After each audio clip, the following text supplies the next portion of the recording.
Hay una frase que nos dice un predicador de Estados Unidos del siglo XIX, A.W. Tozer, dijo: el verdadero ideal cristiano no es ser feliz, sino ser santo. Creo que es muy importante que nosotros pensemos en cuál es el propósito de nuestras vidas, para qué vivimos, a qué dedicamos nuestros mayores esfuerzos, en qué invertimos nuestros recursos y en general de qué manera estamos viviendo. Creo que es muy importante que pensemos en esto, que lo tengamos en cuenta y replanteemos. Necesitamos replantear nuestras vidas muchas veces. Yo creo que es algo que debemos hacer continuamente. Pienso que la vida cristiana es algo como un camino en el que vamos con los ojos cerrados.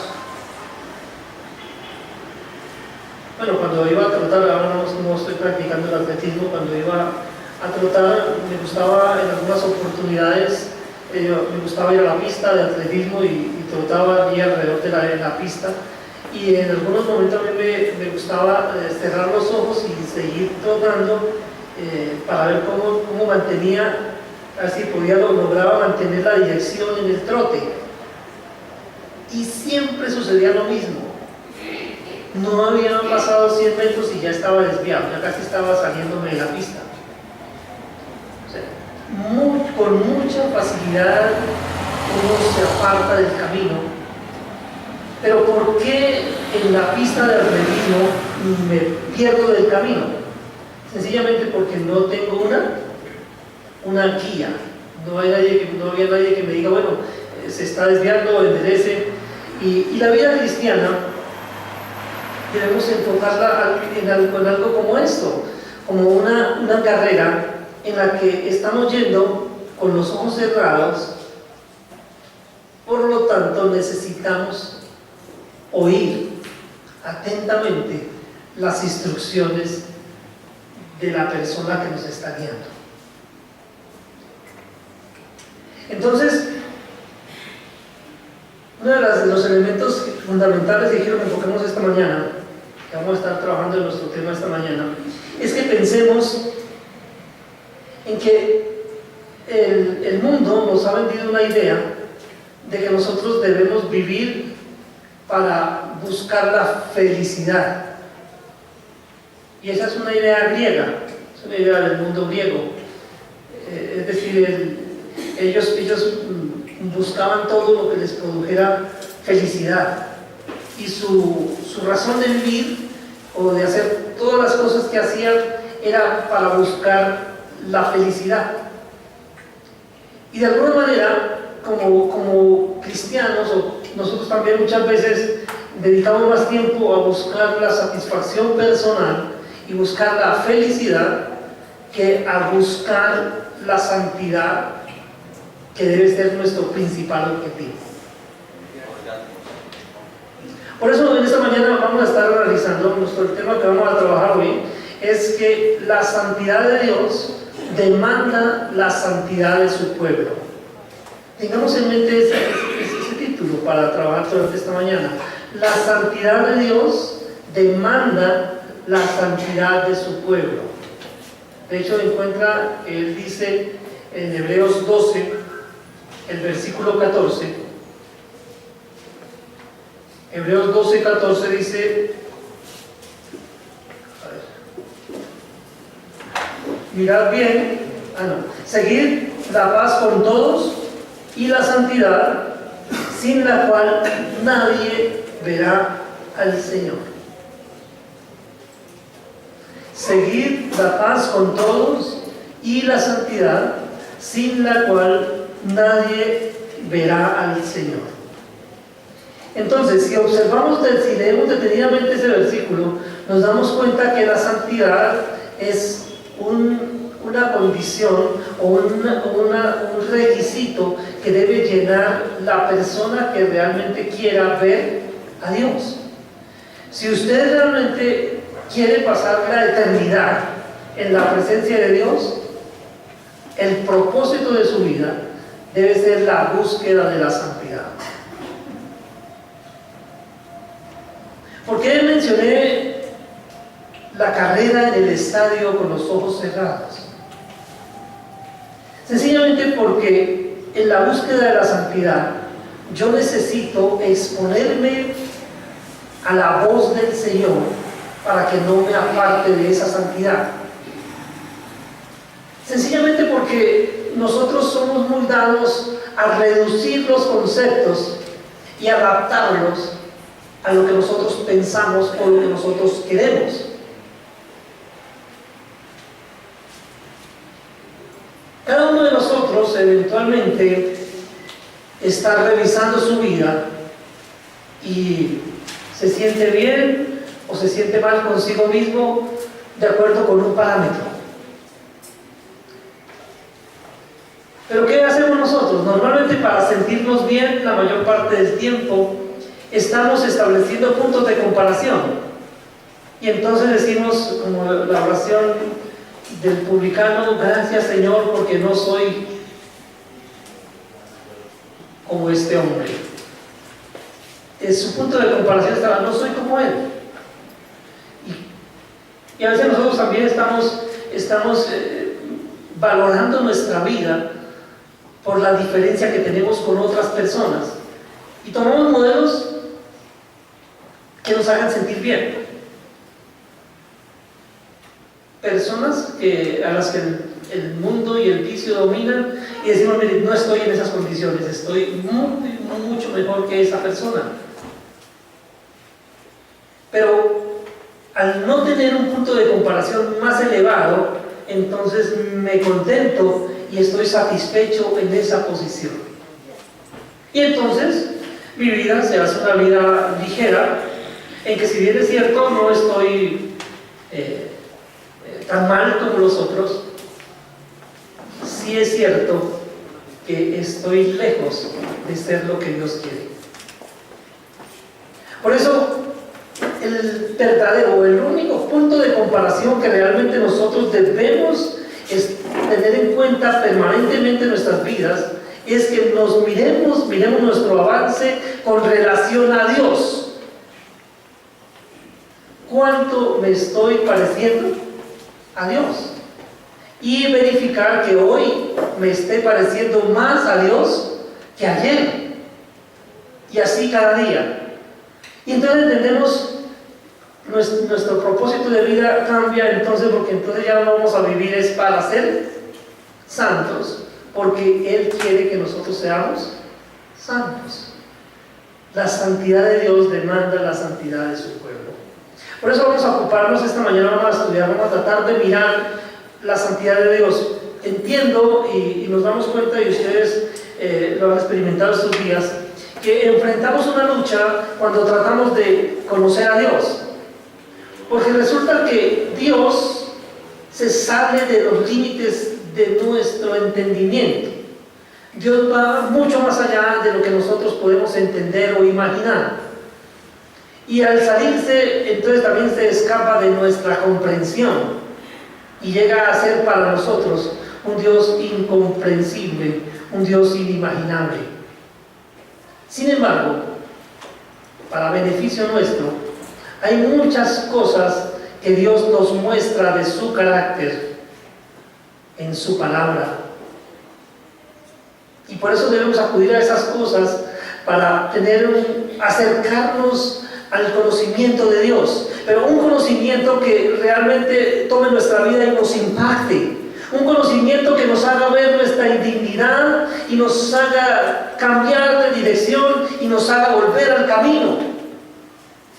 Es necesario que seamos conscientes que nosotros lo único que hacemos es siempre apartarnos del camino de la santidad, siempre apartarnos del camino en el que Dios quiere llevarnos. Por eso se hace necesario que cada día, cada momento, volvamos a enderezar nuestros pasos. Y para eso tenemos que mirar a Dios, tenemos que meditar en Dios, tenemos que pensar en su palabra y en lo que Él quiere, y tenemos que redireccionar nuestra vida permanentemente. Y vamos a estar hablando entonces de este tema esta mañana. Vamos a hablar entonces de la santidad de Dios, primero por su definición. Vemos que la misma definición demanda que la criatura, que nosotros, su pueblo, seamos santos. Vamos a ver las manifestaciones de su santidad, vamos a ver las características de su santidad, vamos a ver cuál es nuestra participación en esa santidad, y por último vamos a estar trabajando nuestra responsabilidad frente a la santidad de Dios. ¿Cuál es mi responsabilidad? Si Dios es santo, entonces tengamos en mente esa frase inicial. El verdadero ideal del cristiano no es ser feliz, sino ser santo. Qué bueno cuando lleguemos a ser santos, como Dios quiere, y veamos que ahí también está la felicidad. Pero son dos sistemas diferentes. Cuando usted vive para ser feliz, usted está viviendo en un mundo dominado por el humanismo. Pero si usted vive para ser santo, usted está viviendo en un mundo dirigido por el Espíritu Santo. Dos sistemas, usted tiene que enfocarse en uno de esos. Entonces, si es en el mundo dirigido por el Espíritu Santo, su enfoque debe ser la santidad. ¿Y qué es la santidad? Vamos a mirar entonces en 1 de Juan, capítulo 1, versículo 5.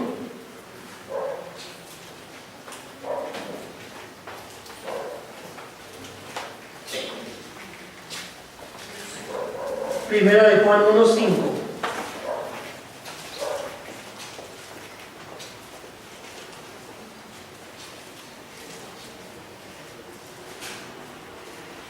Este es el mensaje que hemos oído de Él y os anunciamos. Dios es luz y no hay ningunas tinieblas en Él. Bueno, antes de empezar a trabajar con este tema, tengo un pequeño video ahí que quiero que ustedes vean. Y mientras observen ese video, quiero que estemos pensando en la santidad de Dios como la suma de todas sus perfecciones. Un experimento que a mí me impactó mucho cuando estaba estudiando en la secundaria fue cuando tuvimos la oportunidad de, en el laboratorio de física, observar la descomposición de la luz en el disco de Newton. Y es impactante ese experimento porque uno puede ver cómo hay un disco que tiene todos los colores, pero al hacerlo girar rápidamente solo se ve blanco. Entonces cuando uno estudia la física, entonces ya le enseñan a uno que el blanco es la suma de todos los colores y el negro la ausencia de todos los colores. Así, la santidad de Dios es la suma de todas sus perfecciones y es algo sobrecogedor, algo tremendo.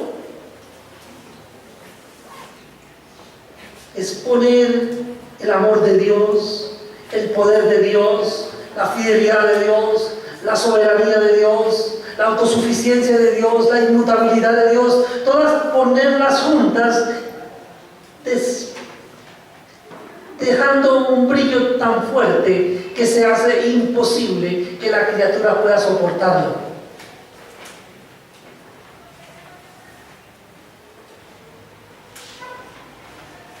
Cuando hablamos de colores, tiene la oportunidad de, cuando usted ve un blanco y usted le pregunta, bueno, Vamos a pensar en una cita con el odontólogo. Usted llega donde el odontólogo y él le mira sus dientes y entonces que usted de pronto tenía una pequeña caries y él va a sanar el problema de su caries. Y resulta que sus dientes usted se los vio en la mañana y están blancos. Pero cuando el odontólogo le muestra la paleta de blancos de las diferentes resinas que podría poner en sus dientes, usted se da cuenta que hay algunas resinas mucho más blancos que sus dientes y usted ahora dice, uy, ¿cómo están de feos mis dientes? Cuando los vio en la mañana, cuando se cepilló, usted los vio blancos, pero cuando vio una resina más blanca que sus dientes, usted dice, mis dientes están mal. Pero aún ese blanco lo va a comparar con otro blanco más intenso y usted dice, uy, pero no es tan blanco, ¿cierto? No, yo pensé que era blanco, pero no lo es tanto. Y entonces uno dice, hay grados, hay intensidad en el blanco, así como hay intensidad en la santidad. O sea, Dios es santo, santo, santo, perfecto, con unas sus perfecciones. Pero esa santidad de Dios nosotros no podemos alcanzarla. Pero podemos cada día ir más cerca de esa santidad. Cada día avanzar un poco más de lo que hemos visto. Por eso nosotros debemos siempre pensar mucho en Dios. Otro ejemplo, además de este ejemplo de los dientes, recuerdo un video donde usted lo puede buscar en el internet, es muy impactante. No lo traje porque el video siempre es larguito, dura unos 10 minutos y es necesario ponerle la atención al video.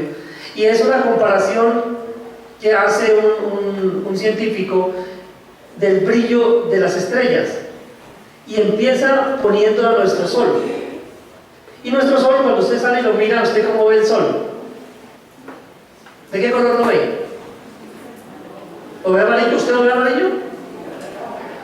No. Nuestro sol sí es amarillo, es una estrella enana amarilla, ¿cierto? Su brillo no es tan intenso como otros. Pero verdad que uno al comparar el sol, si lo compara con la luna, pues lógicamente el sol es mucho más brillante. Pero si usted compara el sol con Aldebarán es mucho más brillante que el sol. Pero si compara Aldebarán con Sirius es mucho más brillante que Aldebarán. Entonces ahí nos mostraba no solamente el brillo de la estrella, el video muestra no solamente el brillo de la estrella, sino que muestra también el tamaño de la estrella. Como hay estrellas tan tremendamente grandes y tremendamente brillantes que nuestro sol llega incluso a aparecer un punto negro al lado de esa estrella. Pero Dios, la santidad de Dios es mucho más brillante que cualquier estrella que usted se pueda imaginar. La santidad de Dios, mis queridos hermanos, es algo tremendo. Es la pureza y rectitud de su naturaleza. Dice ahí en donde leímos, este es el mensaje que hemos oído de Él y os anunciamos: Dios es luz y no hay ningunas tinieblas en Él. No hay en Dios ningún punto oscuro. En Él todo es luz. Perfecto. Sin manchas, sin atenuaciones, con todo el brillo. Pero también la santidad de Dios es la excelencia de su naturaleza. Vamos a ver en Éxodo 15, el versículo 11.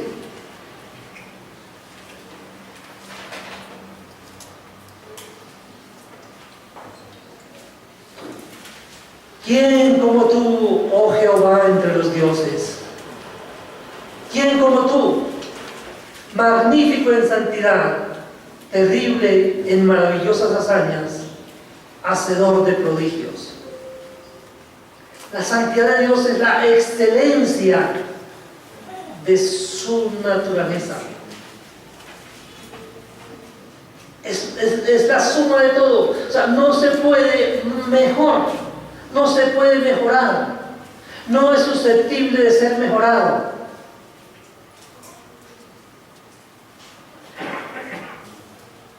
En su naturaleza Él es perfecto. Cualquier cosa que usted puede ver como perfecta es imperfecta delante de Dios. Porque Dios va mucho más allá.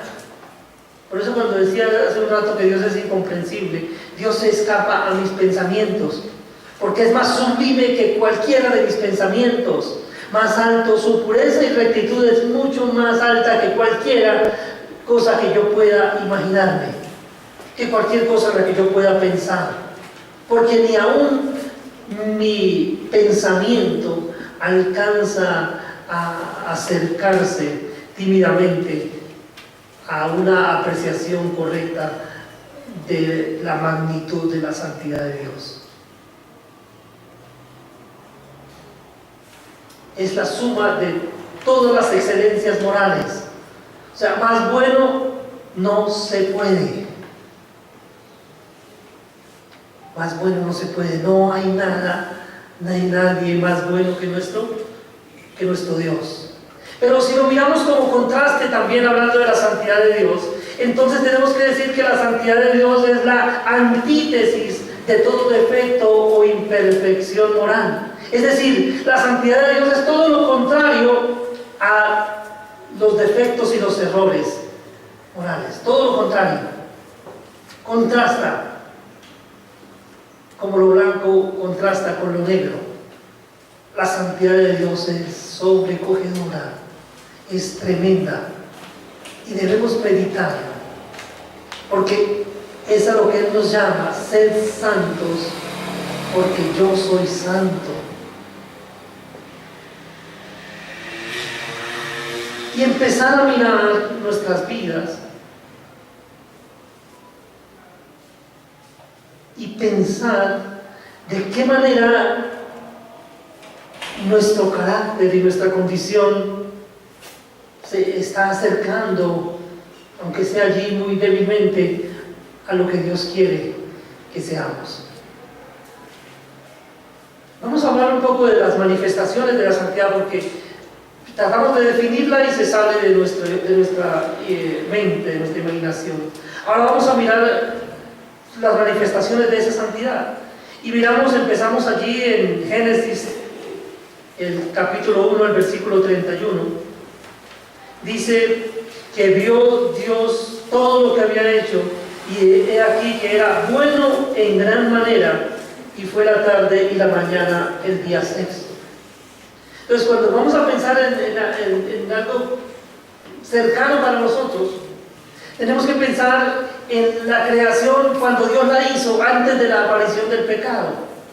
Y cuando Dios echa una mirada a su creación antes de que apareciera el pecado, Dios vio que todo era bueno en gran manera, porque todo fue hecho como un reflejo de Él. La creación nos habla de Él, y la perfección que tenía la creación en ese momento hablaba de la santidad de Dios. Pero desafortunadamente el pecado manchó esa creación, afectó esa creación.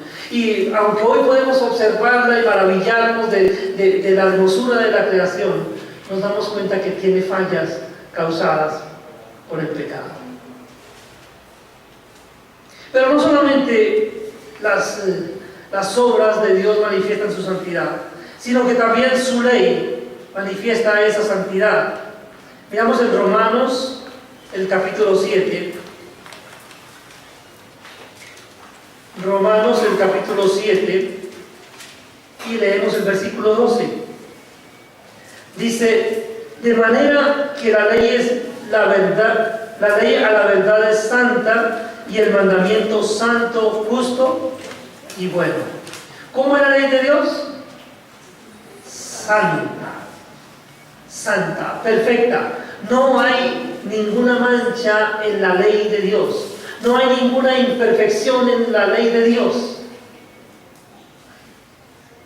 Cuando usted estudia la Constitución y las leyes de los diferentes países, usted se da cuenta que en mucho o en algún grado esas leyes son tomadas del estándar de la santidad de la ley de Dios, pero que han sido rebajadas o mezcladas para adaptarlos adaptar las leyes a la condición del grupo social en donde está siendo emitida la ley.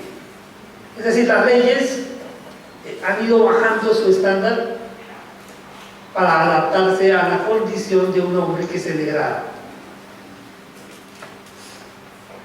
Para explicar un poco lo que estoy diciendo, usted ha sido testigo, y yo hemos sido testigos, de la legislación colombiana, como en ese propósito incluyente, según algunos dicen, el perfeccionamiento de la ley y que favorezca a todos, vienen favoreciendo el pecado de una minoría y el aumento del pecado. Es lo que la legislación está haciendo. Se está degradando para satisfacer al mayor número de personas en lugar de irse elevando para satisfacer a Dios. Y por eso entonces las normas de los hombres se están apartando del estándar de Dios, y cada día la ley de Dios, que es perfecta, va a ser dejada de lado para poner en su lugar un estándar que al hombre satisfaga y lo tenga contento. Por eso cuando usted y yo como cristianos entramos en el camino de la santidad, cada día con más intensidad y con mayor frecuencia vamos a ser mirados como elementos de museo.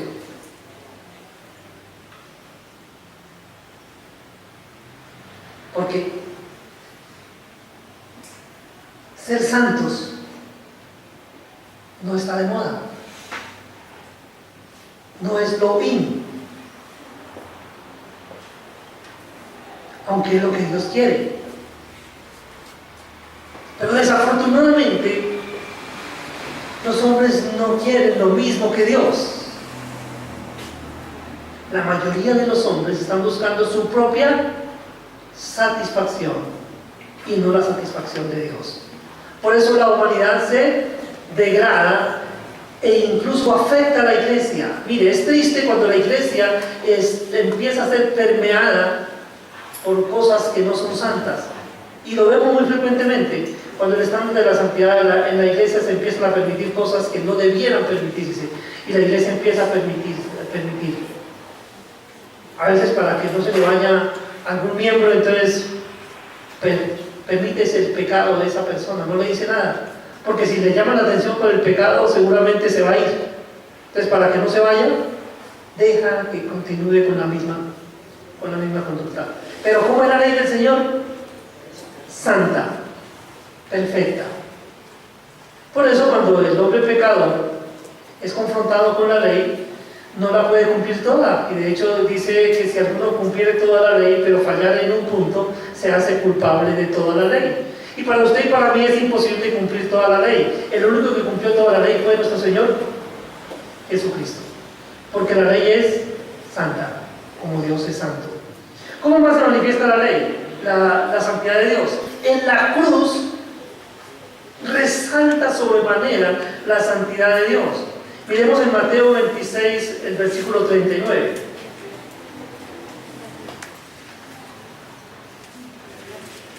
Mateo 26, 39.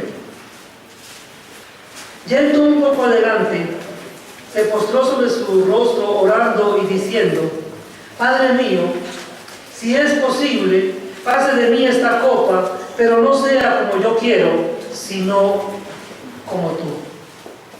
El Señor Jesucristo iba caminando hacia la cruz. Cuando dice estas palabras, está en el Getsemaní. Él sabe lo que va a suceder con él, y está allí delante de su Padre, cargando el peso del pecado de la humanidad, sabiendo que llega el momento en el que tiene que identificarse plenamente con el pecado de toda la humanidad, y que va a llevar sobre sus hombros el pecado de la humanidad, y sabiendo que cuando Él tenga sobre sí el pecado de la humanidad, su Padre va a apartar su mirada de Él, porque es odioso el pecado a Dios, y Dios no lo ve. Dios aparta su mirada del pecado. Y el Señor Jesucristo sabe que va a haber un momento en que su Padre va a apartar la mirada de Él, porque Él tiene sobre sus hombros, tiene sobre sí mismo el pecado de la humanidad.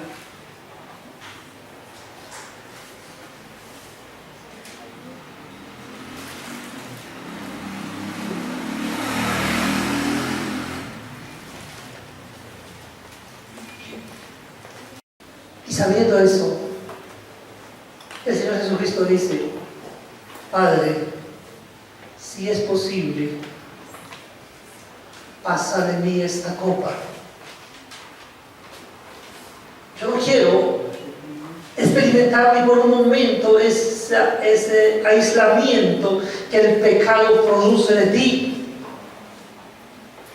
Yo sé que tú eres santo, perfecto, y yo no quiero experimentar esa separación contigo, pero era necesario que Él lo experimentara por causa suya y por causa mía, porque su pecado y mi pecado nos apartaban de Dios, y era necesario que esa distancia fuera recorrida por el Hijo de Dios, para que la santidad de Dios fuera tenida en cuenta, y la santidad del Hijo nos fuera tenida en cuenta a nosotros. Porque si bien es cierto, el Hijo llevó sobre sus hombros nuestro pecado, Él puso sobre nosotros su santidad. Y cuando nosotros decimos que somos santos, es porque la santidad de Dios nos es tenida en cuenta, la santidad del Hijo nos es tenida en cuenta como si fuera nuestra. El Padre nos ve a nosotros como si fuéramos su Hijo, y nos ve santos por la obra que el Hijo hizo por nosotros. Eso de ninguna manera nos debe motivar para que vivamos de cualquier manera, sino que al contrario, nos debe motivar a ser agradecidos y procurar la santidad, porque dice su palabra: sin santidad nadie verá al Señor. En la cruz entonces resalta la santidad de Dios, porque para satisfacer esa santidad y para que el hombre pudiera presentarse delante de Dios, tuvo que ofrecerse un sacrificio perfecto. Un hombre sin mancha, sin contaminación, tuvo que morir para que usted y yo, hombres imperfectos, pudiéramos presentarnos delante de Dios, de un Dios santo. Pero ¿cómo más se manifiesta la santidad de Dios? Veamos a Isaías en el capítulo 6. Isaías 6, el versículo 3. Dice la palabra del Señor: y el uno al otro, hablando de los ángeles, dice que en el año que murió el rey Usías, vi yo al Señor sentado sobre un trono alto y sublime, y sus faldas llenaban el templo. Por encima de él había serafines, cada uno tenía 6 alas, con 2 cubrían sus rostros, con 2 cubrían sus pies y con 2 volaban. Y el uno al otro daba voces diciendo: Santo, Santo, Santo, Jehová de los ejércitos, toda la tierra está llena de tu gloria. Las expresiones de alabanza de sus ángeles hablan de su naturaleza. Santo, santo, santo es el Señor. Pero ¿qué debemos decir también de esa santidad de Dios? Tenemos que hablar rápidamente también de sus características, y usted debe meditar mucho en esas características. Lo primero que encontramos también es en el libro de Isaías, en el capítulo 57, el versículo 15. Dice: porque así dijo el alto y sublime, el que habita la eternidad y cuyo nombre es el Santo. Yo habito en la altura y la santidad, y con el quebrantado y humilde de espíritu, para hacer vivir el espíritu de los humildes y para vivificar el corazón de los quebrantados. La santidad de Dios es como Él mismo, es eterna. Dios ha sido santo desde la eternidad pasada y seguirá siendo santo por toda la eternidad. Esencialmente, Él es santo y su santidad es eterna. Pero especialmente, y en esta mañana quiero resaltarlo, la santidad de Dios es hermosa. Miren lo que dice en el Salmo 96, el versículo 9.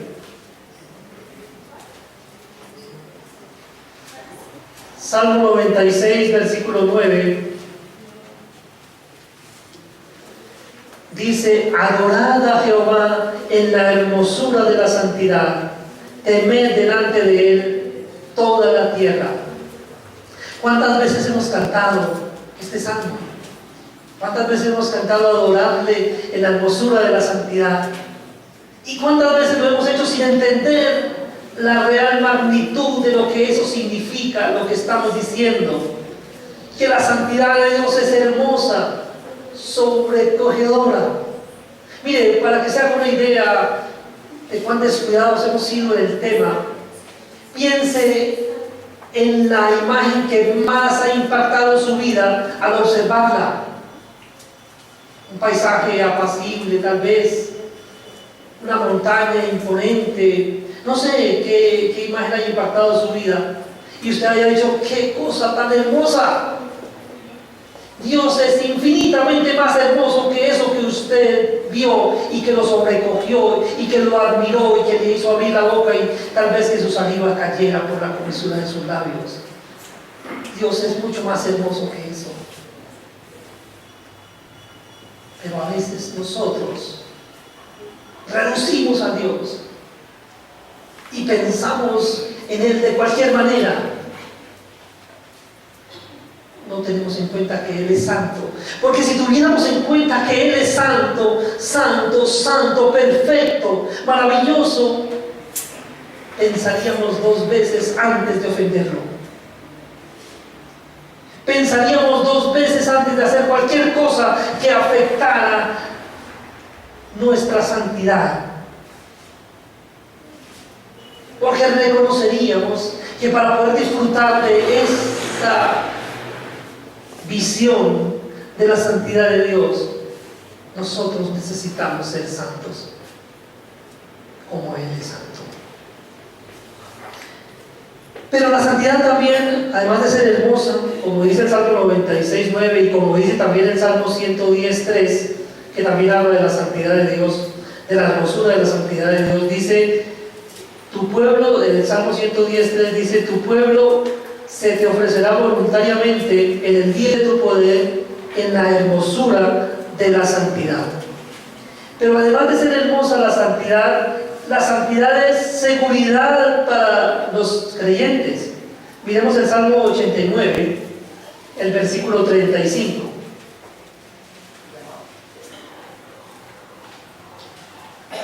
Dice el Señor: una vez he jurado por mi santidad y no mentiré a la vida. ¿A quién pone por testigo Dios de su juramento? Su propia santidad. Así como Él es santo, también Él dice: lo que yo digo no dejará de cumplirse. Mis bendiciones son eternas, mis bendiciones son seguras. Dios es tan hermoso que todas las promesas que Él ha hecho para su vida se van a cumplir, porque Él ha jurado por esa santidad. Ahora, ¿qué tiene que ver con nosotros? ¿Cómo participamos nosotros en el tema de la santidad de Dios? Quiero invitarlos a que vayamos allí a la carta primera del apóstol Pedro, en el capítulo 1. Primera de Pedro, capítulo 1.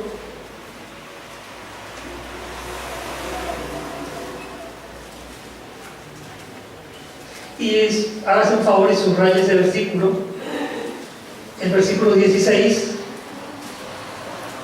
Porque escrito está: sed santos, porque yo soy santo. Pero especialmente quiero que subraye ese verbo, porque si usted mira con detenimiento, se debe dar cuenta que ese verbo está conjugado en imperativo.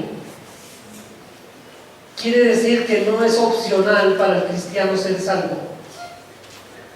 Es una orden del Señor. Sean santos. Nos está ordenando ser santos. Por eso el esfuerzo que debemos poner en nuestra vida es ese. Porque es una orden que Él nos da: sean santos. Somos exhortados entonces a ser santos. Pero no solo eso, sino que también somos exhortados a levantar manos santas. Cuando Pablo le escribe a Timoteo en la primera carta de Pablo a Timoteo, en el capítulo 2, el versículo 8, dice: quiero pues que los hombres oren en todo lugar, levantando manos santas, sin ira ni contienda. Mire, qué impactante resulta este texto de Timoteo, que Pablo escribe a Timoteo. ¿Qué quiere Dios? Que todos los hombres oren en todo lugar, levantando manos santas. Y yo pregunto, cuando ustedes analizan los servicios de oración, los cultos de oración en las congregaciones, ¿qué encuentra en su mayoría? Se va a dar cuenta que va a haber más mujeres queriendo pasar tiempo con Dios y orando que varones. Porque desafortunadamente hoy los varones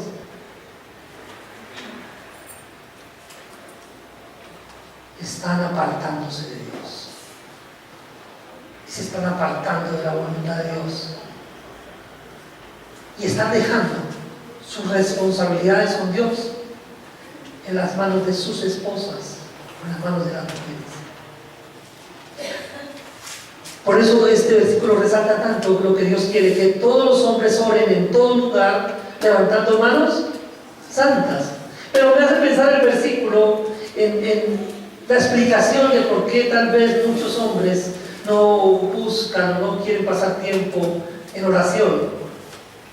Y es que sencillamente, cuando yo voy a presentarme delante de Dios y voy a orar, inevitablemente mi pecado va a ser expuesto. Cuando estoy delante del Señor en oración, mi pecado va a ser expuesto. Y dice que los hombres amaron más las tinieblas que la luz, y no vinieron a la luz para que sus obras no fueran manifestadas. Entonces, desafortunadamente, la mayoría de las veces que los hombres se apartan de Dios y no buscan al Señor en oración, es para que su pecado no sea descubierto. Somos exhortados entonces a levantar manos santas y somos llamados a seguir la santidad. Ya leí el versículo con el que iniciamos esta mañana, Hebreos 12, versículo 14. Leámoslo nuevamente. Seguid la paz con todos y la santidad, sin la cual nadie verá al Señor. Y leamos también Efesios 5, versículo 1. Sed pues imitadores de Dios como hijos amados. Imitar a Dios en qué? En su santidad. Si realmente estamos entendiendo lo que implica la santidad de Dios, vamos a hacer todo lo posible para apartarnos de todo aquello que la contamina. Por eso vamos a terminar esta mañana hablando de nuestra responsabilidad frente a la santidad de Dios. ¿Qué responsabilidad tengo yo entonces? Si yo sé que tengo un Dios que es santo y que ese Dios santo quiere tener una relación conmigo y que yo soy parte de su cuerpo, que soy parte del pueblo que Él compró con su sangre, ¿qué debo hacer yo entonces? ¿Cuál es mi responsabilidad frente a esa santidad? Lo primero, y debemos ejercitarnos en esto, es que debemos meditar profundamente en la santidad de Dios. Todos los días, en nuestro encuentro con Dios, cuando nos acerquemos a Él, que estemos apercibidos, que nos demos cuenta que estamos delante de un Dios santo. Si llegamos a concientizarnos realmente de la santidad de Dios, nosotros vamos a enderezar nuestros pasos. Lógicamente con la ayuda de Él. Nuestra conducta va a cambiar. Porque tenemos la necesidad de ser como Él. Porque es que debemos tener en cuenta esa santidad cuando nos acercamos a Él. Quiero que pensemos por un momento en Moisés, cuando fue a Horeb, monte de Dios, cuando estaba pastoreando las ovejas de su suegro, y se acercó y vio que una zarza ardía y no se consumía. Cuando él vio esa tremenda visión, eso usted lo encuentra allí en Éxodo 3, encuentra ese relato, y usted ve a Moisés allí frente a la zarza que arde y no se consume, y puede ver en el relato bíblico que Dios le dice: Moisés, Moisés, quita el calzado de tus pies, porque la tierra que tú pisas es santa. La presencia de Dios demanda que las personas que nos presentamos delante de Él reconozcamos nuestra condición y hagamos lo que sea necesario para que podamos estar ahí. Debemos entonces quitar el pecado. Lo que hizo Moisés, quitó sus sandalias que simbolizaban su pecado, su contaminación, para que entonces sí pudiera estar allí para escuchar las instrucciones que Dios quería darle. El Salmo 89:7 también nos habla de esto mismo. Salmo 89:7.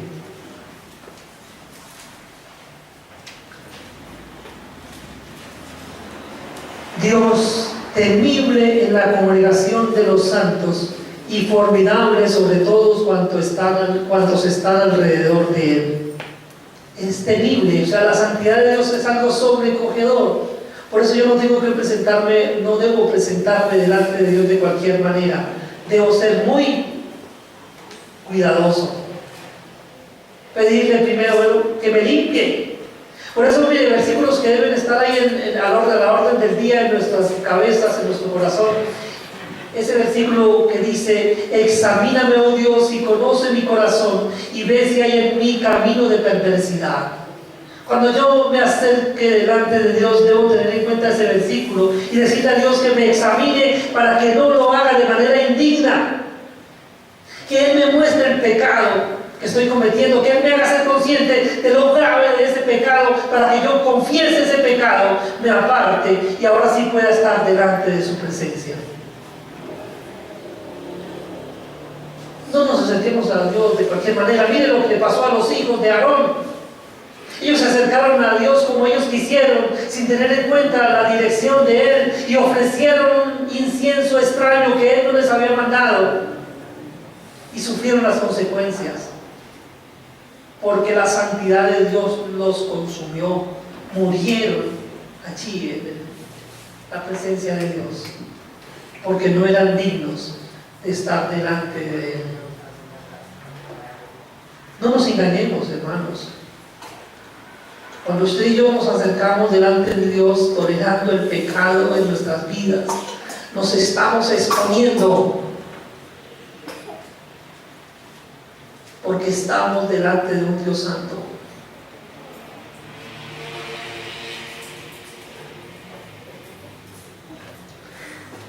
Debemos enfocarnos entonces en servirle. Es una manera también, es mi responsabilidad. Salmos 2, versículo 11 dice: servid a Jehová con temor y alegraos con temblor. O sea, como yo sé que Él es un Dios santo, yo debo enfocarme en servirle. Y por último, quiero terminar este mensaje de esta mañana tomando lo que dice la primera carta de Pedro. Ya leímos ahí en la primera carta de Pedro, vamos a hacerlo nuevamente. Primera carta de Pedro, en el capítulo 1, versículos 15 y 16. Para terminar entonces nuestro tema esta mañana.